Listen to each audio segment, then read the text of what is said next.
The old man was struggling so badly that I almost walked past him. His hands were shaking, his breathing was heavy, and one wooden box had already slipped from his grip and crashed onto the pavement. But something inside me told me to stop.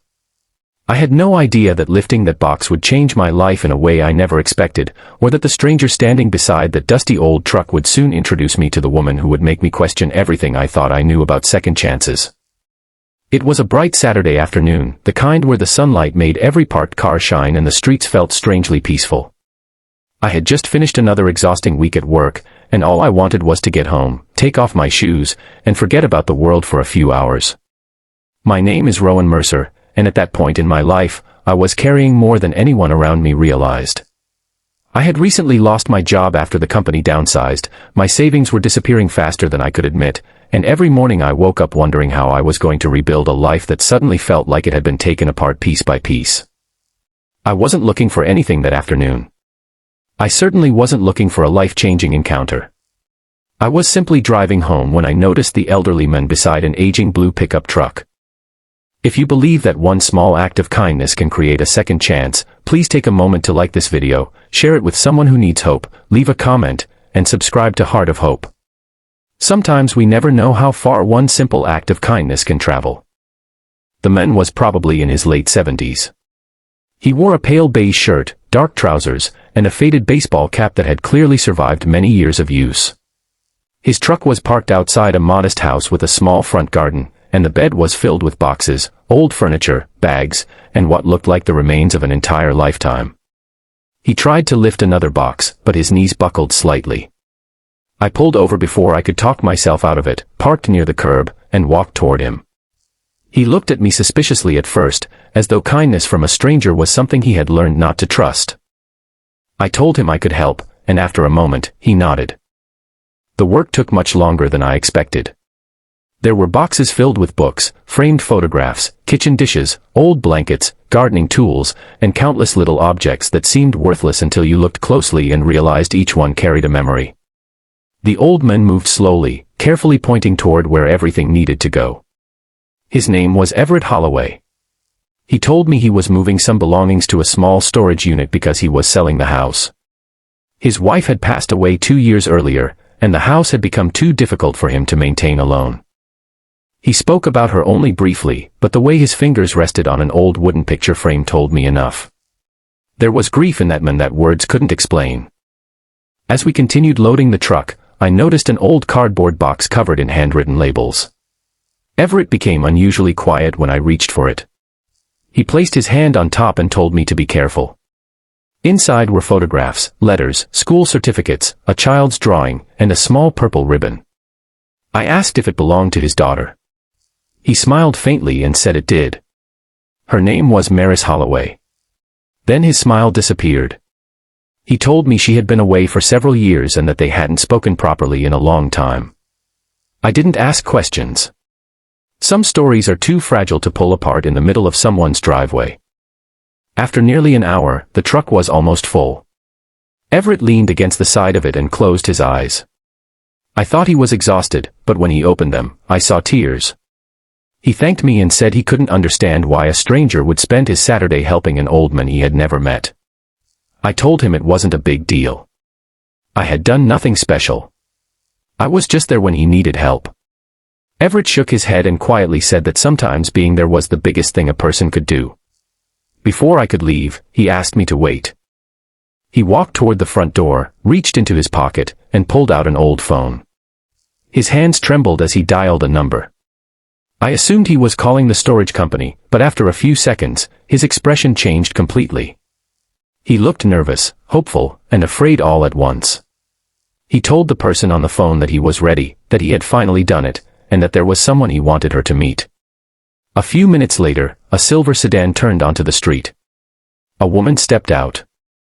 She was around my age, wearing a simple green blouse and jeans, with dark hair tied loosely behind her. She stopped the moment she saw the truck. Then she looked at her father. Everett looked at her. Neither moved. There was an entire history between them standing silently in that driveway. I suddenly felt like I was intruding. I started stepping backward, but Everett stopped me. He introduced me as the stranger who had helped him load the truck. Then he introduced her as his daughter, Maris. Maris looked at me with confusion before asking why I had helped her father. I told her the truth. He needed help, and I happened to be there. She looked down at the ground, and I saw tears forming in her eyes. Then she told me something I hadn't expected. She hadn't come because of the truck. She had come because her father had finally called her after nearly 4 years of silence. Apparently, Everett and Maris had stopped speaking after a terrible argument. Everett wanted her to stay close to home after her mother died. Maris wanted to move across the country and build a life of her own. Neither had been willing to understand the other's fear. Words were spoken that couldn't be taken back. Pride did the rest. Months became years, and every holiday passed with an empty chair and an unanswered phone. Maris had returned several times, but she never had the courage to knock. Everett had written letters but never mailed them. As she explained this, Everett disappeared into the house and returned with the cardboard box I had handled earlier. He placed it in Maris's hands. Inside were all the letters he had written to her over 4 years. Every birthday. Every Christmas. Every ordinary day when he missed her. Maris opened one letter and began crying before she finished the first few lines. I stood there feeling uncomfortable, as though I had accidentally stepped into the most private moment of two people's lives. But Everett looked at me and smiled. He told me there was something he wanted me to understand. He said he had been preparing to sell his house because he believed he had lost his family and didn't know what else to do. But when I stopped that afternoon, something changed. Not because I had carried boxes, but because my willingness to help reminded him that people could still show up for one another. He said that after I arrived, he realized he had spent too much time waiting for someone else to make the first move. Maris heard him. She stepped forward and hugged her father. Everett held her like a man who had been waiting years for that exact moment. I looked away because I didn't want them to see me crying. For the first time in months, my own problems suddenly seemed smaller. I was unemployed. I was worried about money. I didn't know what the future looked like. But standing there, watching a father and daughter find their way back to each other, I realized something important. Sometimes we think our lives are falling apart because we can't see what they're making room for. Before I left, Maris thanked me. She said if I hadn't stopped, her father might have continued carrying everything alone. I told her she was giving me too much credit. She smiled and said maybe, but sometimes people need someone to interrupt the silence. I drove home that evening with the windows down and the sunlight fading across the road. For the first time in weeks, I didn't feel completely defeated. I still didn't have a job. My bills hadn't disappeared. My future wasn't suddenly guaranteed. But I had learned that being useful didn't require being rich, successful, or powerful. Sometimes all it required was noticing someone who was struggling and deciding not to walk away. 3 weeks later, I received a call from Maris. She told me her father had decided not to sell the house immediately. Instead, he was turning the empty garage into a small workshop where he could repair old furniture. Maris had started helping him on weekends. They were slowly rebuilding their relationship, one ordinary Saturday at a time. Then she told me something that left me speechless. She had recommended me for a position at the company where she worked. I got the job. It wasn't some magical dream position, but it was steady work with good people, and it gave me enough stability to start rebuilding my life. I never asked Maris for help. I never expected anything in return. I had simply helped an old man load his truck.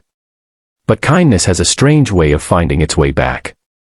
Months later, I visited Everett's workshop. The old blue truck was still parked outside. The house looked brighter, the garden was healthier, and through the open garage door I could see Everett teaching Maris how to repair a wooden chair. He saw me and smiled. Then he pointed toward a chair in the corner. It was the old wooden picture frame I had seen that first day. He had turned it into a beautiful table. On top sat a photograph of Everett, his late wife, and a much younger Maris. Underneath the photograph was a small handwritten note. It said, "Never underestimate what can happen when someone chooses to stop." That sentence stayed with me. Because I had always thought that turning points came with dramatic announcements, lucky breaks, or perfect opportunities. I never imagined one could begin with an elderly stranger struggling beside a truck on an ordinary Saturday afternoon. But maybe that's how life works. Maybe the moments that change us rarely look important when they happen. Maybe kindness isn't about solving someone's entire life.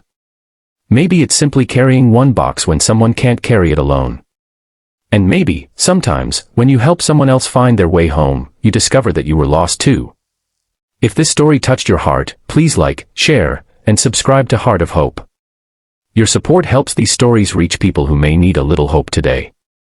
And before you leave, please comment, kindness always comes back, so we can know how many people still believe that one small act can change a life. Because somewhere right now, someone is struggling to carry a box you cannot see. And you might be the person who decides to stop.